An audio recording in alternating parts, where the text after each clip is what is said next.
నమస్కారం మీ పేరు? నమస్కారం అండి. నా పేరు షేక్ జాహిద్. నెల్లూరు జిల్లాలో ఈసారి విజయసాయి రెడ్డి గారి ప్రభావం ఎలా ఉంటుందంటారు? బ్రహ్మాండంగా ఉంటుంది. ఎందుకంటే ఆయన ఒక విజన్తో, ఒక కార్యదీక్షతో పనిచేసే వ్యక్తి. ఎందుకంటే ఊరికే కథలు చెప్పడం కాదు, మనం చూసాం కూడా. ఇంతకుముందు ఏంటంటే విశాఖపట్నానికి ఒక ఇన్ఛార్జిగా ఉన్నారు ఆయన. విశాఖపట్నాన్ని ఎంత సుందరంగా తీర్చిదిద్దారో మనం చూసాం. బీచ్లు అయితే కానీ ప్రతి ఒక్కటి కూడా మనం పోయి చూడకపోయినా కూడా న్యూస్ల్లో వాటిలో చూస్తూనే ఉన్నాం. అక్కడ మన తెలిసిన వాళ్ళు ఉన్నారు, వాళ్ళు కూడా చెప్తున్నారు ఇంతకుముందు కన్నా బ్రహ్మాండంగా వైజాగ్ అభివృద్ధి చేశారండి. అది ఎవరు చేశారంటే విజయసాయి రెడ్డి గారే చేశారు. ఆయనే కదా ఇన్ఛార్జ్ ఉన్నది పోయిన సంవత్సరం, పోయిన ఎలక్షన్ ఆయనే ఉన్నారు. గత 5 ఏళ్లలో వైఎస్ఆర్సీపీ పార్టీ మీ నెల్లూరు జిల్లాకి ఏమైనా చేసిందా? చాలా చేసింది. ఏం చేసింది చెప్పగలరు? పథకాలు అయితేనేమి, పేదలకి, బడుగు బలహీన వర్గాలకి, నాడు నేడు కింద స్కూళ్ళు అయితేనేమి, ఇట్లాగా ఎన్నుకుంటూ పోతే ఎన్నో ఉన్నాయి. అంటే ఇంతకుముందు అయితే మా రూరల్ వరకు అయితే ఇంతకుముందు పెద్దగా ఉండేది కాదు 4 సంవత్సరాలు. ఎందుకంటే మా ఎమ్మెల్యే ఆ విధంగా ఉన్నారు కాబట్టి. ఆదాల ప్రభాకర్ రెడ్డి గారు ఇన్ఛార్జ్ అయిన తర్వాత చాలా అభివృద్ధి జరిగింది. మీ నెల్లూరు జిల్లా మంత్రి గారు అనిల్ కుమార్ యాదవ్ని నష్టపాటికి ఎందుకు వేశారంటే మీరేం చెప్తారు? ఆయనలో సత్తా ఉంది కాబట్టి వేసారు. అక్కడ ఆయన అవసరం అక్కడ ఉంది కాబట్టి ఇక్కడి నుంచి తీసుకెళ్ళి అక్కడ ఇచ్చేశారు. ఈసారి నెల్లూరు జిల్లాలో విజయసాయి రెడ్డి గారికి ఎంత మెజార్టీ వస్తుందని అనుకుంటున్నారు? 1,00,000 పైచిలకి. 1,00,000 పైచి. ఇంతకుముందు ఎవరు నెల్లూరు పార్లమెంట్కి సాధించని మెజారిటీ సాధిస్తారనే నమ్మకం ఉంది. అయితే ఈసారి నెల్లూరు జిల్లాలో ఏ జెండా ఎగరబోతుందంటారు? వైసీపీ పక్క, దానికి తిరిగే లేదు. ఎందుకంటేనండి, ఒకటి చెప్పడం కాదు. ఇంతకుముందు అంటే 2019లో చెప్పాడు, నేను ఇది చేస్తాను అది చేస్తానని చెప్పాడు. ఇప్పుడు ఏంటంటే చెప్పింది అన్ని చేసి చూపించాడు. 99% మ్యాక్సిమం అయిపోయినాయి, మిగతా ఏం లేవు. ఏదో అరాకొర ఉండొచ్చు కానీ అది కొన్ని కారణాల వల్లనే. ఇప్పుడు మొన్న మేనిఫెస్టో కూడా విడుదల చేశారు.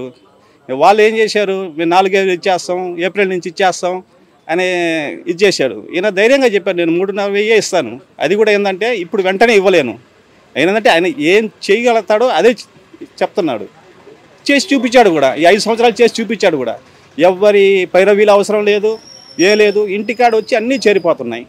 ఏం పథకాలు వస్తున్నాయి ఏందనేది కూడా అది వాలంటీర్లు వచ్చి స్వతహాగా చెప్పేస్తున్నారు. ఏ రాజకీయ నాయకుడు వెనకాల తిరగాల్సిన అవసరం లేదు. ఇటువంటి పాలన ఎవరు కాదనుకుంటారు చెప్పండి? గతంలో పనిచేసిన వేమిరెడ్డి గారు పార్టీ ఎందుకు మారారని మీరేం చెప్తారు? అంటే అది ఏమంటే అహంకార ధోరణి. ఒక సీఎం స్థాయి వ్యక్తి నన్ను అడగలేదు అనే ఒక కారణం చేత ఆయన ఇది చేశాడు. ఆయనకి తొత్తులుగా ఉండే వాళ్ళకి, ఆయనకి బానిసలుగా ఉండే వాళ్ళకే టికెట్లు ఇవ్వాలా, నేను చెప్పిన వాడికే ఇవ్వాలా అంటే అక్కడ ఉండేది జగన్. అర్థమైంది? చంద్రబాబు నాయుడు కాదు. చంద్రబాబు నాయుడు అయితే ఈయన చెప్పినట్టు ఎగడతాడు, ఈయన చెప్పినట్టు ఆడతాడు. ఒక్క మైనారిటీకి ఇచ్చాడనే ఒక్క కారణంతోనే ఆయన పార్టీ మారిపోయాడు. అది ఎంతవరకు సబబు ఆయనే ఆలోచించుకోవాలి. అయితే ఈసారి మీ నెల్లూరు జిల్లాలో టీడీపీ వస్తుందంటారా, వైసీపీ వస్తుందంటారా? టీడీపీ కనుమరుగేనండి, ఇంకా కనుమరుగు అయిపోయినట్టే. అది ఎందుకంటే చేశాడు కాబట్టి మనం చెప్పగలుగుతున్నాం. మనమే వైసీపీకి ఇది జై అని అతని మీద ద్వేషం ఏం లేదు మనకు. కాకపోతే ప్రజలకు ఎవరు ఏం చేశారు మనం చూసాం. 14 సంవత్సరాలు ఆయన ముఖ్యమంత్రిగా చేశాడు. ఏం చేశాడు? ఇంతకుముందు ఏ విధంగా హేళనగా మనుషుల్ని హేళనగా మాట్లాడుతున్నాడు. ఏమంటున్నాడు, ఎవడన్నా ఎస్టీలో పుట్టాలని కోరుకుంటాడా అని ప్రెస్ మీట్లో చెప్పాడు. ఏదో మామూలు క్యాజువల్గా చెప్పాడంటే అది వేరే విషయం. ప్రెస్ మీట్లో ఆ మాట చెప్పాడు. అదే వైఎస్ జగన్మోహన్ రెడ్డి ఏం చెప్తున్నాడు, నా ఎస్సీ నా ఎస్టీ అని ఆయన గర్వంగా చెప్తున్నాడు. అట్లాంటి వ్యక్తి మనకు అవసరమా?